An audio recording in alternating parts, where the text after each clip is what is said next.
Oke, Assalamualaikum warahmatullahi wabarakatuh. Ketemu lagi dengan saya Sutiawati dengan NIM C1C018048 dari kelas R009 Akuntansi dengan mata kuliah Akuntansi Syariah.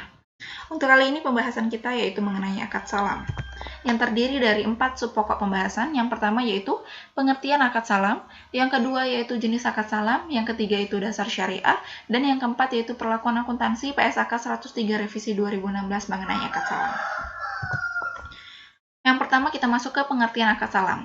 Salam berasal dari kata as-salaf yang artinya pendahuluan karena pemesan barang menyerahkan bawangnya di muka.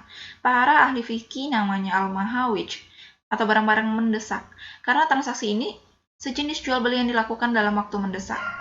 Walaupun barang yang diperjualbelikan tidak ada di tempat.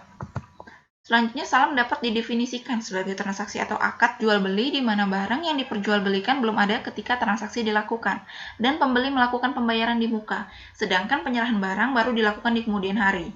PSAK 103 mendefinisikan salam sebagai akad jual beli barang pesanan, yang disebut muslam fih dengan pengiriman di kemudian hari oleh penjual yang disebut muslam ilaihi.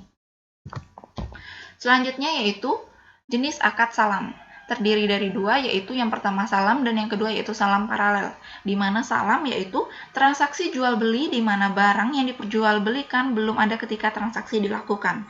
Pembeli melakukan pembayaran di muka sedangkan penyerahan barang dilakukan di kemudian hari. Untuk salam paralel yaitu melaksanakan dua transaksi salam, yang artinya antara pemesan atau pembeli dan penjual, serta antara penjual dengan pemasok atau supplier, atau pihak ketiga lainnya. Hal ini terjadi ketika penjual tidak memiliki barang pesanan dan memesan kepada pihak lain untuk memenuhi pesanan tersebut. Yang selanjutnya yaitu dasar syariah. Yang pertama ada sumber hukum salam, terdiri dari 3 sumber hukum, yang pertama dari Al-Quran, yang kedua dari Sunnah, dan yang ketiga dari Ijma.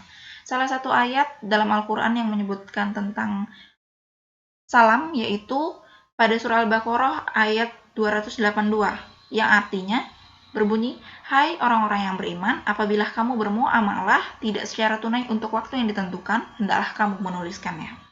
Dan yang kedua yaitu adanya rukun dan ketentuan akad salam. Di sini terbagi menjadi 3 yaitu pelaku, objek salam, dan ijab kabul. Di mana pelaku terdiri atas penjual dan pembeli, objek akad adanya berupa barang yang diserahkan dari penjual ke pembeli, dan yang ketiga yaitu ijab kabul, adanya serah terima barang. Selanjutnya yaitu berakhirnya akad salam. Berakhirnya akad salam disebabkan oleh beberapa hal. Yang pertama, barang yang dipesan tidak ada pada waktu yang telah ditentukan. Yang kedua, barang yang dikirim kualitasnya lebih rendah dan pembeli memilih untuk menolak atau membatalkan akad. Dan yang ketiga yaitu barang yang dikirim kualitasnya tidak sesuai akad tetapi pembeli menerimanya. Dan yang keempat yaitu barang diterima atau selesainya akad salam. Yang terakhir yaitu mengenai pembahasan perlakuan akuntansi PSAK 103 revisi 2016. Di sini terbagi menjadi 2 yaitu akuntansi untuk membeli dan akuntansi untuk menjual. Contoh transaksi akuntansi untuk pembeli yaitu pada pengukuran modal usaha salam. Contohnya, pembeli menyepakati dan melakukan penyerahan modal salam untuk beras tipe IR54 dengan kadar air 15% sebanyak 200 ton secara tunai. Nilai modal salam tersebut 500 juta rupiah. Jurnal yang dibuat yaitu piutang salam di debit sebesar 500 juta rupiah pada kas di kredit sebesar 500 juta rupiah.